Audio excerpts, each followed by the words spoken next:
Protests in support of Palestine lead to conflict and arrests on the UT campus. The crackdown highlights concern about the limits of free speech. We speak to Senator John Cornyn for his insight and his call on campuses to do more to protect students.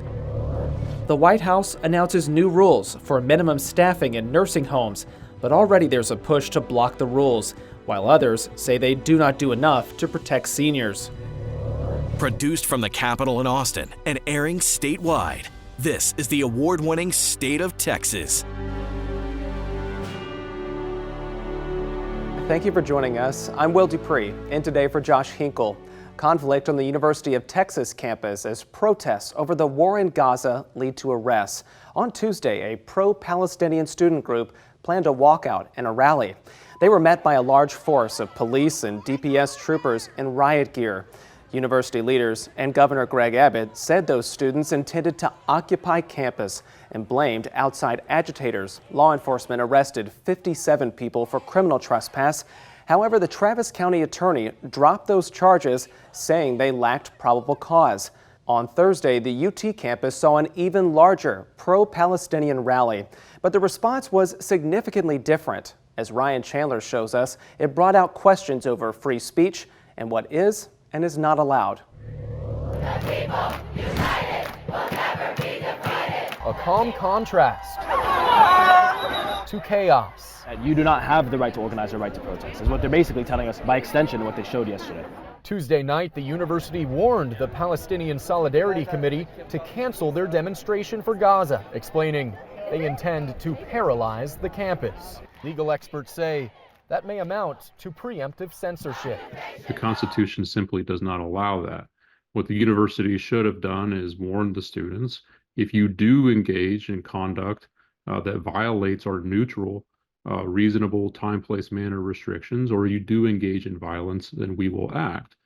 But they shouldn't have tried to preempt and cancel a protest. The county attorney dropping charges for more than 4 people, saying there was no just cause to arrest them for their conduct. These students were exercising their rights to peacefully assemble and engage in political protest. That's just not the basis to throw somebody in jail. I'm really happy with the way that our school is handling every situation that's going on here in comparison to like Yale and Columbia. UT argues the protest would have infringed on other students' rights by disrupting the campus during finals season. Longtime law enforcement veteran Kevin Lawrence says officers are trained to spot when protests cross the line. All rights under the Constitution are limited at the point where your exercise of that right infringes on the rights of other individuals. Law enforcement officers are taught free speech stops to be free speech when it becomes disorderly conduct. A response to Wednesday's protest only served to grow the crowd, allowed to demonstrate without incident for more than 2 hours. And they say there is more to come. As a tenured faculty member, I support them in doing that. It doesn't matter whether you're pro-Palestine or not. Regardless of your position, students need to know that faculty support their right to express those views. Ryan Chandler, State of Texas. The crackdown on protesters at UT brought mixed responses from elected leaders. Congressman Greg Casar spoke at that Thursday rally on campus and condemned the arrests. Congressman Lloyd Doggett said it was wrong for Governor Abbott to call the protesters anti-Semitic. Both Doggett and Casar are Democrats. Republican Senator Ted Cruz voiced support for the response from police and DPS, while Senator John Cornyn praised UT officials for preventing the protests from reaching levels seen at other universities. Senator Cornyn is joining us now. Senator, thank you for being here. We appreciate that. Good to be with you. You know, those demonstrations, they happened at a number of UT campuses all across the state. However, we did not see the level of law enforcement response that happened in Austin at those other campuses. Why do you think the approach in Austin was so different? Well, I do think it was in light of what had happened in Columbia, for example, and Yale and other places around the country where the thing had really escalated and spun out of control. I think the officials at the University of Texas here in Austin wanted to make sure that while they respected the free speech rights of the protesters, as they should, that the rights of the students to pursue their education wasn't impinged upon, or that it didn't become violent. So I think they were very prepared, it's obvious, and but that's the balance that you have to strike in situations like this. Something that you did earlier this week seemed pretty prescient. You joined 26 other Republicans in the Senate there to send a letter to the Attorney General and the Education Secretary, and in it you wrote this: they need to take action to restore order and protect Jewish students on our college campuses. I'm really wondering, though, do you see students voicing opposition to what Israel is doing in Gaza as anti-Semitic? Well, it depends on the case-by-case basis. I'd hate to paint with a broad brush anybody exercising their rights, and it is a tough call. Obviously, Hamas, which is a proxy for Iran, attacked innocent Israelis on October the 7th and took a lot of innocent lives. I've traveled there in January myself and saw some of that and talked to some of the families whose children were still, and family members still being held hostage. But it's not an either or, obviously.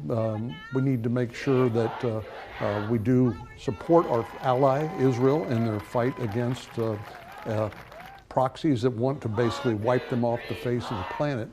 But again, I think it's hard to generalize and say that everybody who's protesting Israel's reaction to the Hamas attacks is anti-Semitic, but certainly some of it is. And I think it's important to make sure that people understand that this could spin out of control, and that's why I think the UT officials here in Austin, not so much in Dallas or in San Antonio, did prepare for the worst and reacted very quickly. One other thing that happened this week that was pretty significant is that there was billions of dollars in assistance sent to both Israel and Gaza. That foreign aid package passing, and you supported that measure. I did. However, there were 15 of your Republican colleagues who did not. There's also potential that this particular package could lead to the ouster of House Speaker Mike Johnson. So I'm wondering, why is there such contention about these foreign aid packages, or maybe parts of it, within your party? Well, I think, if you look back at our history leading up to World War II, there was a very strong anti-international or foreign aid, international security obligation that the U.S. government has always historically held. We are, whether we like it or not, the indispensable leader to maintain world peace, and we do that through our military strength and supporting our allies.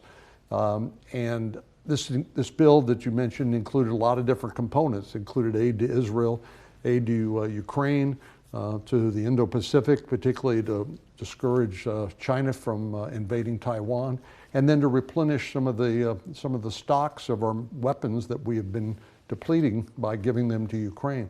But history does have a way of repeating itself, and I thought it was very important not to encourage Putin to continue his march across Ukraine, where I do not believe he will stop, and to prevent bigger regional and maybe worse conflicts. We also want to mention that you're running to potentially become the Republican leader in the U.S. Senate.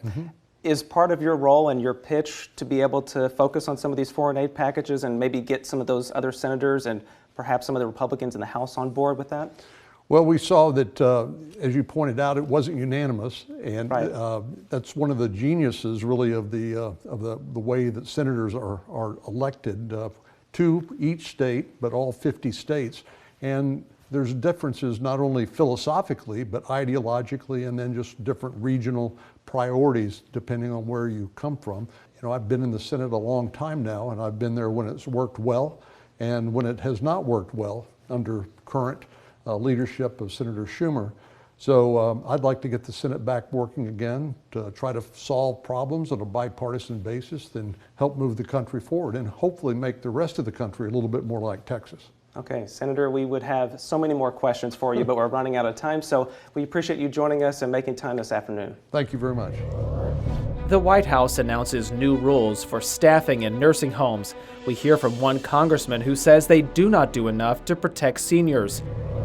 Plus, we investigate how Texas vets people who work around children and why red flags might get missed.